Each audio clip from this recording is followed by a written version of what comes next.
Nah bro, ngomongin soal Bitcoin. Bitcoin ini Ya. gimana price action sekarang ini ya? Oke, ya ini malah yang ketinggalan nih ya. Oh iya, iya. Dimana Biasanya Bitcoin duluan, karena ini kan kalian request Special tadi, case, special ya. case. Bitcoin ya kita ngomong ya terus terang. Kalau sekarang, terutama minggu ini, kita akan wait and see dulu. Nanti malam kan US stock kan buka kan. Iya betul. Kenapa ya? Karena ya kita masih di bawah resistance bro. Ya kita dapat pump ya memang. Dari low-nya 16%. Ya ini Ya. pun juga ya udah kita bahas ya di dalam Betul. ya tentang potensi bottomnya Bitcoin. Nah ini hari ya tanggal 9 ya. Waktu harga di 77.000 ya. Di situ kita bilang might be a bottom ya. Temporary bottom ya dari 77 pun juga udah up ya 13%. Tapi kalau kita lihat weekly chartnya ya simple aja ya kita tarik ya garisnya ini kita masih ada di diagonal trend line di sini. Betul. Plus juga kita juga trending down di bawah 13 EMA dan juga bearish order block di weekly chart. Kita nggak ngomong ya di sini bakal reject terus ke 70.000 ya tapi harapannya ya di sini kalau dia bisa break ya di atas ini ya ini adalah substantial move yang mana ini akan ya menuju ke ATH. Tapi ini memang kita sangat menunggu ya price action dari US stock lagi. Karena apa ya kalau tiba-tiba Trump ngetarifin lagi anything turun. Tapi kita tahu ya ini 90 hari ini Masih di halt dulu. Jadi kalau SPX ya malam ini hijau ya ada chance kita break the resistance yang mana what a pump ya what a bounce dari SPX. Nah ya, ini ada yang dari mau gue bahas bro tentang tarif dari juga namanya margin call yang lalu. Kita kan sempat bilang bahwa kalau kita sebagai analisa pasar kita bahkan bisa besoknya berubah. Itu beneran kita hari H margin call besoknya udah berubah opini gue terhadap tarifnya Trump. Gue kan waktu itu mengira bahwa ini adalah kesalahan yang gue ngomong di margin call. Tapi ternyata Trump punya agenda tersembunyi yang dilakukan dengan Scott Bessent yaitu jadi gini ceritanya dia ngetarifin semuanya di dunia biar semuanya bertukuk lutut kecuali Cina. Jadi dia hajarnya Cina, yang lain habis itu di halt. Biar dapat deal yang bagus sama semua negara yang lain kayak Vietnam, Thailand, Indonesia dan lain-lain semua dapat deal yang bagus. Cina di art itu the art of the deal itu ya. Jadi itu kan kita nggak bisa tahu sampai Trump akhirnya mengeluarkan kemauan dia tuh sebenarnya mau ngapain kartunya dikeluarin gitu kan. Jadi itulah namanya analisa market ya. Itu dari margin call hari H besok yang opini gue tentang tarif itu udah berubah.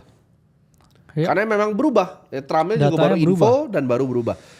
Nah, Ethereum ini gimana bro sekarang? Kayaknya narasinya yang gue bilang dari dulu kan. Gue sempat bilang kan, kalau kayak punya restoran bakso yang price warning 200 kali ya gue gak mau beli. Ya. Ethereum sekarang gimana bro? Ethereum ya rasanya ya sebenarnya apakah ada potensi bounce ya anytime kalau market ini bounce dari sini ya Ethereum pasti kecipratan lah 20-30%. Tapi bukan berarti sesuatu yang kayak kamu hold lama dalam artian sesuatu yang udah drop ya bro, parah gitu ya. Untuk dia balik lagi lah let's say ke 4.000 itu takes time. Dalam artian ini range high-nya kan ya. Ya. Nggak serta-merta nih kamu di sini beli terus dia V-shaping begini. Kecuali tiba-tiba kayak mungkin ya Vitalik mati gitu atau apa gitu. Ya, tapi kalau begini ya ini itu will take time ya.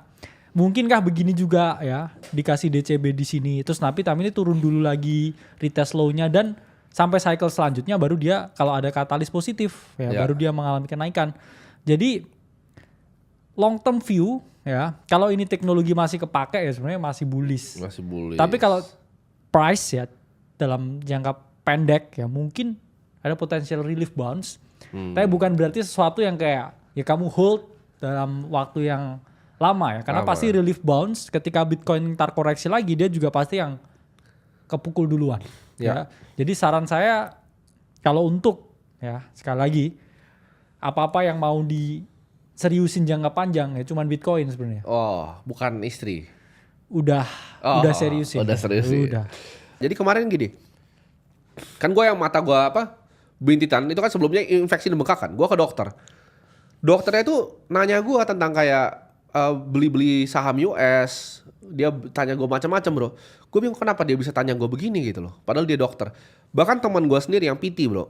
Dia duitnya tuh sekitar 80 sampai 100 juta lah per bulan. Ya. Dia nanya gue terus, ini Bitcoin segini bagus gak entry? Kan gue Lu ngerti gak sih? Dia itu ngajar 8 jam sehari. Setiap hari 8 jam ngajarnya. Tapi dia harus mikir kayak entry Bitcoin tuh yang bagus kapan. Di situ menurut gua kayak ada yang salah dengan fiat yang ada sekarang ini. Jadi gua tuh bener-bener percaya dengan apa yang kita sharing di sini gitu loh. Ya. Karena menurut gua zaman dulu kalau dia PT zaman kerajaan zaman dulu dikasih kepingan emas, udah selesai bro. Dia nggak perlu ngapa-ngapain dengan kepingan emas itu. Cukup simpan. Harus duitnya kemanain kan? Betul, nggak devaluasi emasnya. Jadi di situ gue ngerasa ini tuh kayak teman gue ada juga yang kontraktor bro.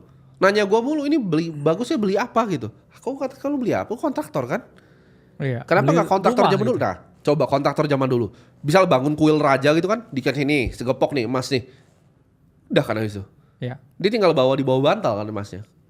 Dan itu yang gue percaya sedang terjadi dengan revolusi Bitcoin ini. Makanya kenapa kita bikin show seperti ini kan teman-teman banyak tanya agendanya apa kan? Karena kita beneran percaya ini kripto tuh memang masa depan. Jadi gue nggak tahu kalau kalian nggak percaya, kalian nganggap ini cuma sebuah aset investasi. Menurut gue lebih ya bro dari itu ya. Kripto ini adalah masa depan dan kita pengen punya semua infrastruktur di masa depan. Mungkin kedepannya exchange yang kita pegang ini lebih mirip jadi kayak semacam crypto bank kan kedepannya. Ya. Ada custodiannya juga, ada treasury-nya juga gitu. Kita nggak mau mikir jangka pendek cuma untuk transaction fee gitu. Ya, tentunya sesuai dengan perkembangan juga ya bro. Ya. Regulasi di sini juga. Betul. Kalau memungkinkan ya kita kan nggak bisa membatasi kreativitas orang di industri Web3. Betul. Jadi selama bisa bermanfaat untuk seluruh stakeholder ya. Dan masyarakat masalah. juga. Ya. Dan masyarakat juga. Karena gini simpelnya. Kayak misalnya kalian punya teman deh. Kalian punya teman di luar negeri atau punya anak deh. Lu sekolahin di LA gitu. Ya. Transfer duitnya gimana? Kita bahkan kalau misalnya di Eropa gitu, kita mau bayar kayak buat helikopternya susah. Ini gue kasih tau kalian real. Ini gue alami sendiri. Misalnya nih gue sama Bro Kakak mau ke Monaco nih. Kita lagi pengen emang naik helikopter gitu kan, biar cepet gitu kan. Sulit banget loh. Bayarnya pakai apa? Transfer dari sini ke sana. Padahal kita ibaratnya bukan orang yang nggak punya duit loh. Ya. Cuman kalau kita bawa cash ke sana itu juga ribet gitu loh. Aksesnya buat bayar gak ada kan? Akses buat bayar nggak ada. Ya ada pasti kartu kredit ujung-ujung kita tahu. Tapi masa cuma kartu kredit cara bayarnya bro? Gitu loh. Ya. Masa cara bayar di dunia ini tuh cuma Visa dan Mastercard. Itu kan something yang bikin gue bingung gitu loh. Jadi menurut gue ke depannya ya kripto ini teknologi yang benar-benar kita percaya dari sistem CBDC-nya bakal banyak diadopsi sama negara-negara. Apalagi ketika nanti gue bilang kayak US Treasury sekarang lagi dijualin kan. Ketika nanti hegemoni dolar mulai berubah, itu pasti banyak currency yang meledak bro. Yang kayak Venezuela kan udah meledak. Turki juga menurut gue nih dalam 10 tahun nih meledak. Argentina 10 tahun meledak. Nigeria 10 tahun meledak. Gak lama 10 tahun menurut gue. Dan mereka ini larinya kemana? Kan kita udah datang ke Turki, kita udah lihat dengan mata kepala kita sendiri. Semuanya gerainya terima Bitcoin. Jadi itu yang kita lihat adalah masa depan.